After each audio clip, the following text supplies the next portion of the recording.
We'll now welcome our next presenter. Get ready for presentation number 2. Representing Team SCUP Aquaculture is Caleb Calloway, hailing from the state of New Hampshire and studying industrial design at Rhode Island School of Design. Welcome, Caleb. Hi, everyone. Hi there. How you doing? Are you feeling ready? I'm feeling really good. I'm really excited. That was a great first presentation. Awesome. Well, great. The stage is yours. Good luck. Great. So just to dive right in, like you heard, my name is Caleb from SCUP Aquaculture. We're a team of friends and designers and engineers and biologists.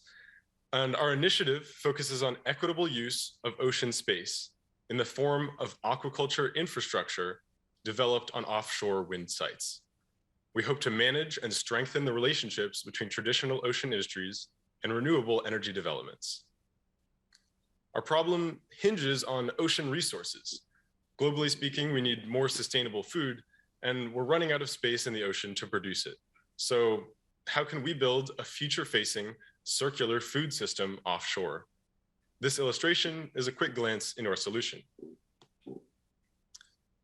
Our project focuses on growing mussels and kelp. So why seafood? Well, farming shellfish, finfish, and kelp is a cost-effective and renewable way to reduce our reliance on land agriculture systems. We've chosen mussels and kelp as resources because they already thrive in the offshore environment, and they're nutritious zero-input products, meaning they require no added feeds or fertilizers. This makes them a great candidate for circular production by eliminating the need for more products and reduces their environmental impact. Demand is only growing too. In the next 10 years, seafood will fall short of demand by a projected $14 billion. Now, while demand is high, production is getting more difficult. It's no secret that climate change and other human causes are altering the ocean at a shocking pace. But in order to keep up with ocean acidification, which harms bivalve shell formation, heat waves, which killed 1 billion sea creatures in Vancouver last year, algal blooms, nutrient depletion, so on, we need to rethink our aquaculture. By moving these farms further offshore, we can diversify against the impact of climate change on inshore growing and take advantage of better growing conditions. Now, with all that being said, it's easy to think that climate change is the biggest obstacle out there to fisheries and sustainable ocean uses. But in order to consider sustainable offshore solutions, you need to have space to do it, which becomes a big issue. We always hear about how many gigawatts a proposed wind farm will produce, but rarely about the physical size of the farm. By estimates based on land wind farms, 1 square kilometer of space can support about 4 megawatts worth of wind energy generation.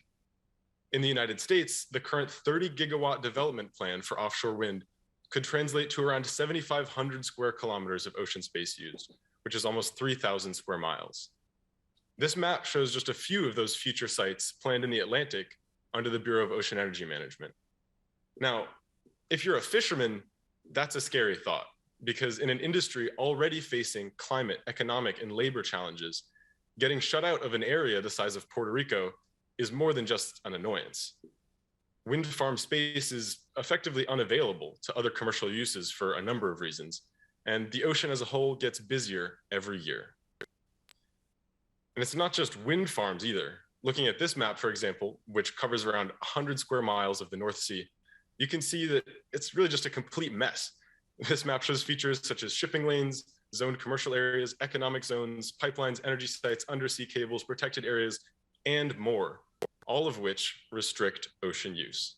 Food production in the ocean is always going to tend to lose against economically powerful energy companies and other companies when vying for space. So it's clear that unless offshore wind developments are thoughtfully designed to accommodate existing ocean industries, there's going to be some fierce competition. And there's already a strained relationship between fisheries and wind farms as it is. So 2 important industries, sustainable energy and aquaculture, both losing. However, we have a plan for them to coexist. So here's our solution, a growing platform that harvesters can use on offshore wind farm sites. In the US, our oldest operating offshore wind farm is here in Rhode Island. So a pilot program for that site is at the beginning of our implementation plan. The current design is this floating ring supporting continuous mussel or kelp growing lines. It's anchored to the seafloor at a safe distance from turbine structures, allowing navigation and access. And this approach is designed to be flexible and scalable so it can expand and grow with offshore wind development. The ring design takes advantage of existing harvest techniques while adapting them for the challenges of the offshore and wind site environments.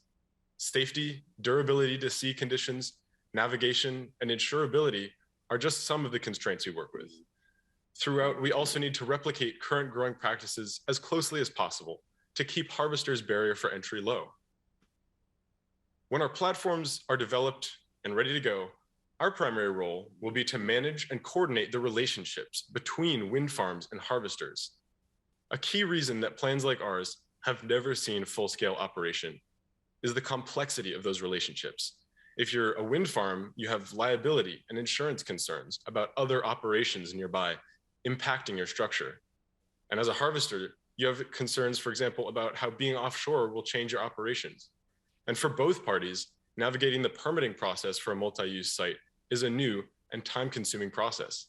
So as hired consultants, we will fill that empty niche in personnel and expertise. Now, one of the most exciting parts of our role is that we get to act as project coordinators and get to communicate with all the stakeholders to ensure that their needs are being met.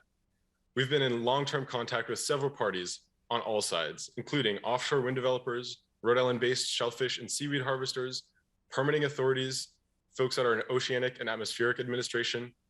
And these conversations have really helped inform our design, as well as just show us that it seems like everyone we talk to is full of support and really excited about overcoming this wicked problem. Some of our main partners so far are American mussel harvesters, Matunic Oyster Farm, Everything Seaweed, Point Judith Kelp Company, and Orsted, the owner of our local wind farm. And they're all really important to us, since harvesters and wind farms are our two biggest stakeholder groups. We also have a number of project advisors, some of whom are listed on screen.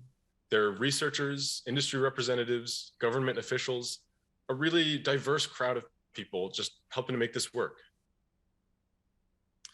Now, we created our design with those stakeholders at the center.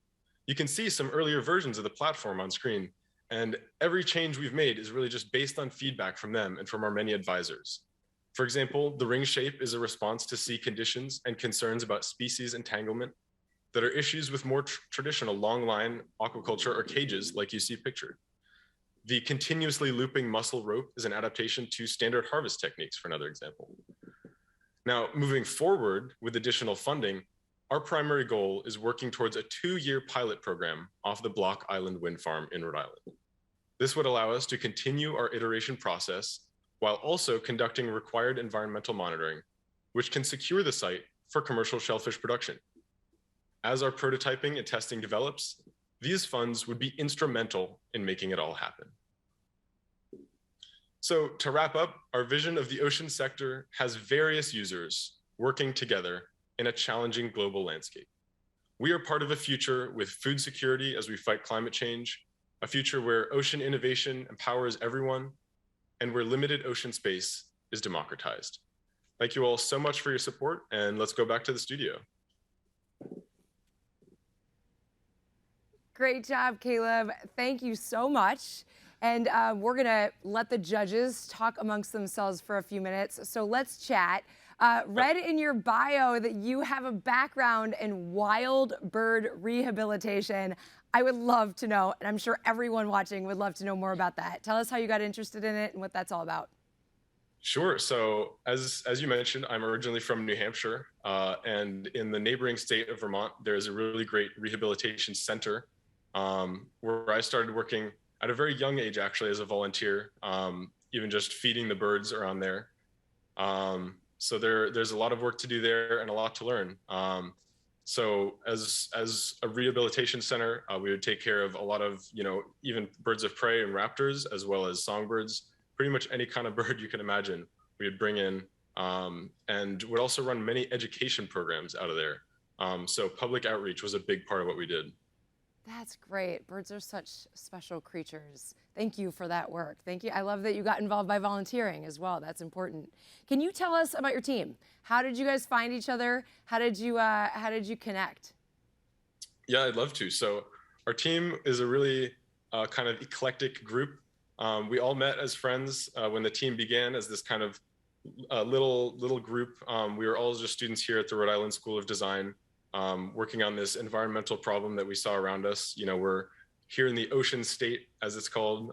So it's really just very close to home for us as we're working together. And just through there, you know, a friend of a friend is interested in the project. It says, "Hey, I heard about this aquaculture project you're doing. I'd love to hop on." So we really gathered a lot of passionate people along the way, and we have a lot of fun together. Oh, that's so important. That's how the ideas are made, right? That's where the inspiration comes from. Thank you for that work. We need a few more minutes, so we're going to keep talking. Tell us about you. What is your particular inspiration when it comes to this project, this work?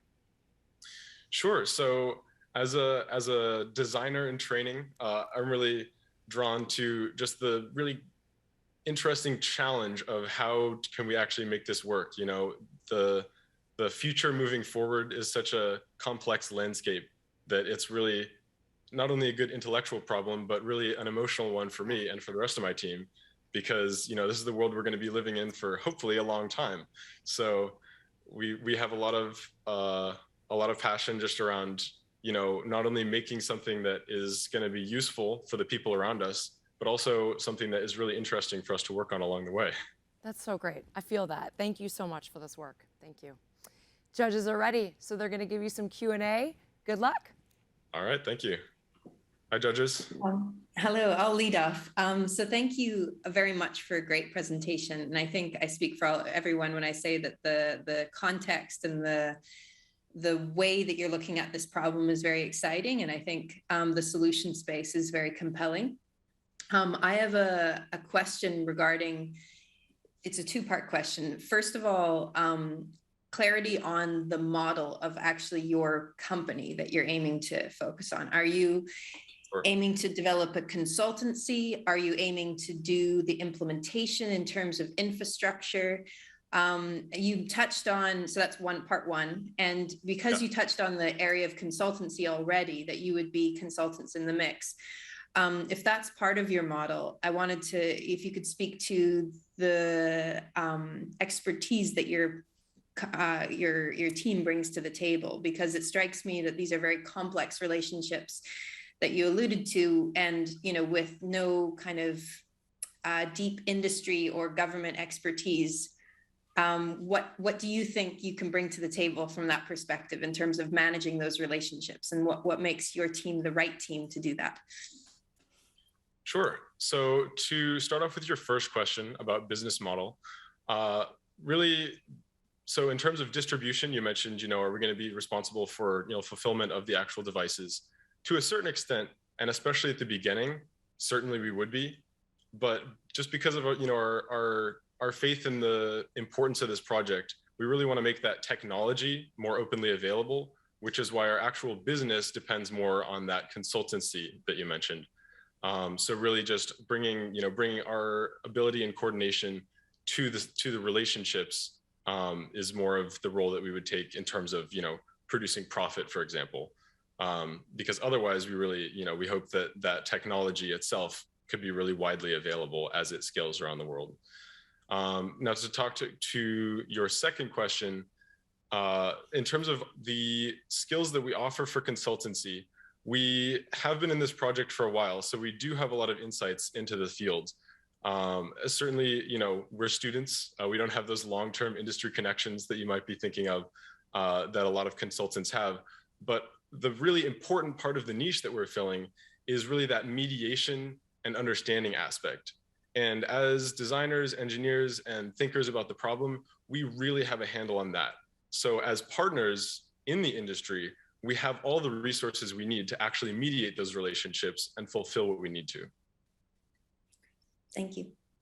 I have a question about the crowding. You said everything's getting so crowded offshore, and I believe you said that the fisheries are blocked from the approved wind farm areas. Yeah.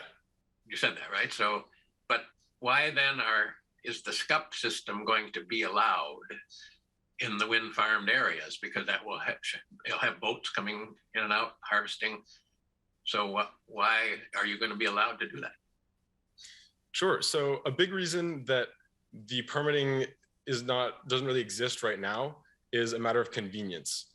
As a wind farm, if you have other users coming in, it's an issue for your insurance, and it's also an insurance issue largely for other users who might come in. So even on wind farms that claim other users can use that space, it's often just not practical. So the setup of the actual leases of the sites and the legal protections involved are really the decisive factor there. So during the course of our research and our conversations with industry specialists, government representatives, we've found that it is totally possible to have these uses coexist, but nobody has done it because it's inconvenient. Fortunately, it's not so inconvenient for us because it's our job, which is why we hope this is going to be different. So you'll be a consultant, so you said that, but you'll That's also right. be handling all that legal stuff. I mean, Exactly. It sounds like a lot of legal activities that you'll have expertise in. It is, yeah, and so we're building our team continuously to even build our expertise on that. But really, the reason that our team is valuable as a group and as workers to these wind farms and aquaculturists is that whose job is it on the shellfish farm to go and talk to NOAA or the Bureau of Ocean Energy Management? It's just really not something that is worth their time to do.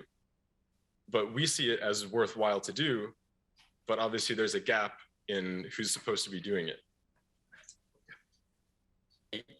Caleb, thank you for the presentation and for the excellent ideas of your team. It seems like it's great that you have a pilot wind farm to work with as a pilot project for your team.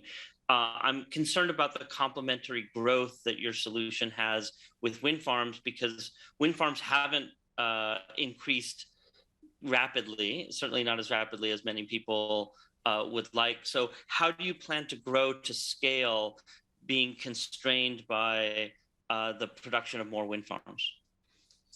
That's a great question. So wind farms are a key component of our project, right, in terms of space management especially, but they're certainly not something that we rely on to use these systems offshore. So these floating platforms, especially for safety reasons, are not dependent on the structure of wind farms or wind turbines to actually exist. So in theory, they can exist at almost any depth and independently of other structures. As long as they're well marked, of course, and easy to navigate, they can really exist independently. So we hope to scale with wind farms, of course, as they grow, and they're set to grow very quickly in the next 10, 20, 30 years. But we really are confident that this system will be applicable even in other situations where maybe another structure is not present yet. Thank you. Caleb, as a follow-up to that, what's the perfect system to use for farming where there is no wind farm involved? Or in other words, what's the compromise you're making when it comes to siting with a wind farm? And will that compromise, is it possible there'll be problems by having that compromise? You're talking about the co-siting. What are the challenges there? Yeah, so there are two big ones. One is going to be safety. When you have more structures co-located like that, you need to make sure that they're not going to interfere or structurally damage one another in any way. So the actual structural soundness of our project is a big consideration we've made in designing. And going along with that, really beyond practical concerns, the biggest concerns are the wind farms themselves and having that access. So obviously they're concerned about safety. And if it were up to them just as it is, there would be no other structures involved, which is why those sites have been so exclusive. So convincing them of our value proposition has been one of the earliest tasks in our project to ensure that this can actually happen. And like I was mentioning earlier, what's preventing this really from happening is that nobody really cares to actually make it happen on the staff of any business such as Ørsted, large wind companies are just mostly interested in the bottom line at this point. Hello. I'm sorry. Go ahead, Joe. Caleb, great presentation. Really enjoyed it. It's a really nice addition to the previous submissions you've put in as well that I've read, and I'm really impressed by the number of collaborators that you've got on board and the research that you've done with various different stakeholders and experts and things. And clearly there's been a lot of iteration to your designs and thinking. From a very sort of collectively selfish perspective, what was the key learnings that you took away from, or what iterations have you made to your existing idea as a result of this process through the Wege Prize? What's been the one key thing that you've benefited from? Yeah, through Wege Prize specifically, our key development really has been around the circular economy. You know, it was always a concept that we were familiar with. It really dovetails well with our project, but it was not such a cornerstone of our project as it is now. So the consideration of, you know, materials used, what happens to these structures once they are, you know, worn out, is much bigger in our minds now. You know, while we're developing these ring structures, can we use recycled aluminum, or is steel better? You know, in this offshore environment, it's really challenging to design things for long term because the sea is really destructive. So in terms of, you know, waste management and sourcing materials, it's a really big problem for us now that is so much more of a cornerstone through the Wege Prize. Thank you. Thank you so much, judges, and fantastic work, Caleb and Team SCUP Aquaculture.